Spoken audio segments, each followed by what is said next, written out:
అవినాష్ కి డైవింగ్ అంటే చాలా ఇష్టం. ఇప్పుడు అతను ఫ్లిప్ చేయడం కూడా నేర్చుకున్నాడు. కానీ అతను డైవింగ్ పోటీకి నమోదు చేసుకోవడానికి వెళ్ళినప్పుడు అతని స్నేహితుడు నీరజ్ ఇలా అన్నాడు, నువ్వు ఇతర పోటీదారుల కంటే చాలా బరువుగా ఉన్నావు. అయితే దానికేంటి? నువ్వు త్వరగా నీటిలో పడతావు. పోటీలో గెలవాలంటే నువ్వు 2 ఫ్లిప్ వేయాలి. దానికి నీకు తక్కువ సమయం ఉంటుంది.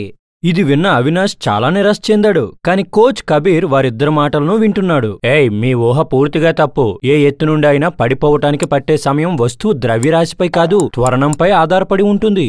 కానీ బరువైన వస్తువులకు ఎక్కువ శక్తి అవసరం కదా. ఎక్కువ శక్తి అంటే ఎక్కువ త్వరణం, కాబట్టి అవి వేగంగా పడిపోతాయి. భూమి తేలికైన వస్తువులపై తక్కువ శక్తిని ప్రయోగిస్తుంది, కానీ తేలికైన వస్తువుల శక్తి కూడా తక్కువగా ఉంటుంది. దీని అర్థం తక్కువ శక్తితో కూడా ఇది అధిక త్వరణాన్ని సాధిస్తుంది. మరోవైపు త్వరణంతో ఒక బరువైన వస్తువును కదిలించాలంటే ఎక్కువ శక్తి అవసరం. ఈ శక్తి కారణంగా భూమిపై తేలికైన వస్తువులపై తక్కువ బలాన్ని ప్రయోగించి బరువైన వస్తువులపై ఎక్కువ బలాన్ని ప్రయోగించినప్పుడు త్వరణం ఉత్పత్తి అవుతుంది. మరియు ఫ్రీ ఫాల్ లో వస్తువు యొక్క వేగం ఈ వేగ వృద్ధిపై ఆధారపడి ఉంటుంది. కాబట్టి మీరు అందరిలాగే అదే రేటుతో వేగం పెంచుతారు మరియు సరిగ్గా అదే సమయంలో నీటిలోకి దూకుతారు. అవినాష్ పోటీలో పాల్గొనడమే కాకుండా 2 ఫ్లిప్లు చేయడం ద్వారా గెలిచాడు. భౌతిక శాస్త్రాన్ని స్పష్టంగా అర్థం చేసుకున్న వ్యక్తి ఏమి చేయగలడో చూడండి.